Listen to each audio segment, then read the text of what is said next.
Hi, I'm Brita, the questioning quilter, and today's video is going to be a fun, quick romp. We're going to make this really easy 1 hour quilt as you go foundation piece scrappy placemat. A lot of words, but a lot of fun. Now, you can make a placemat any size you want. I'm going to make this so that it finishes 12 by 18. And to do that, I'm going to start by cutting everything 13 by 19 so we can trim it down afterwards. And as always, stick around to the end to see all the different designs. We need a foundation, and we could just use the batting as a foundation.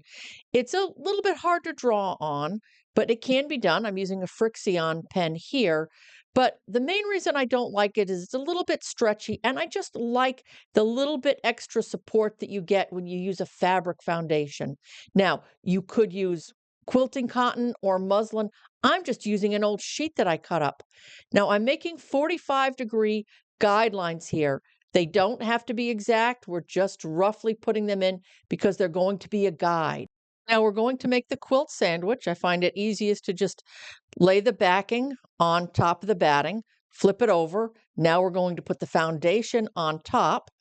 Just line it up, get it nice and straight, and we could baste it with a little spray basting adhesive, or we could just put a few safety pins in to hold it in place.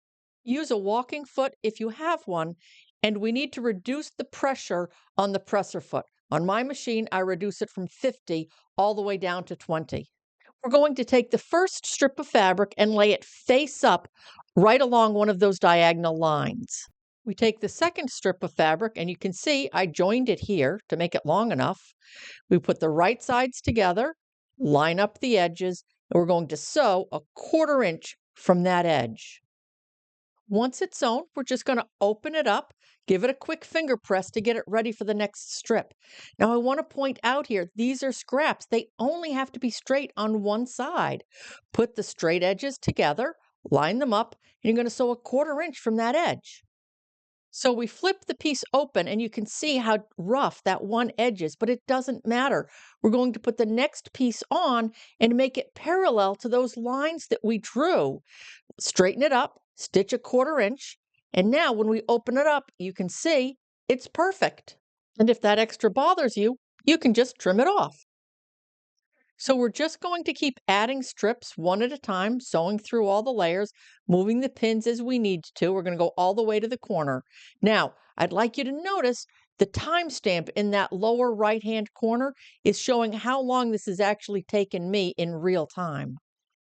So now we move to the other side, and I want you to notice that that red fabric wasn't exactly straight, but it doesn't matter. So long as we sew along the straight edge of that blue fabric, we're all set. As you're sewing, you may notice a little bulge starting there. So the trick for that is I just use my seam ripper to hold the fabric into place as I'm sewing. So we're going to keep adding strips to this, going over to the corner, and every so often you'll stop and check, see how we're doing with those guidelines and making adjustments as necessary. When we get close to the edge, you'll notice the strips are getting shorter, and if you look in the corner, you'll see that this whole thing only took me 34 minutes to make. Now we trim it up, and I find it easiest to start from the back. So the first couple of cuts are simply to square it up. We're going to make this 90 degrees from the first so that it's square. We're going to turn it around, and now I'm cutting the 12 inches tall. Finally, I like to flip it to the front so I can see what I'm doing, and I'm going to cut it 18 inches wide. And so now all I need to do is to bind it. And watch, I'm going to release my beginner binding tutorial in 2 weeks. So check for the link here and at the end. So what if we organized our strips and did a really nice color fade? But what if we don't have any scraps? Well, you could use a jelly roll. And because the strips are wide and perfectly straight, it goes together even more quickly. I chose 45 degrees, but you could just as easily pick 60 degrees or even 90 degrees makes a very nice looking placemat. Next, I decided to try drawing 45-degree lines going off the center and ended up with this beautiful herringbone design. Then I thought, what if I drew a log cabin and set it on point? It made this interesting diamond design. This made me think of a rectangular log cabin to echo the shape of the placemat. For all you modern quilters out there, how about a crazy log cabin with no guidelines at all? For my favorite design, I drew rays starting at 2 inches below the placemat and made this beautiful starburst design. One of my favorite things is seeing how you take something that I do and make it even better. I would love to hear the ideas that you have for placemat designs. Stay well and happy quilting.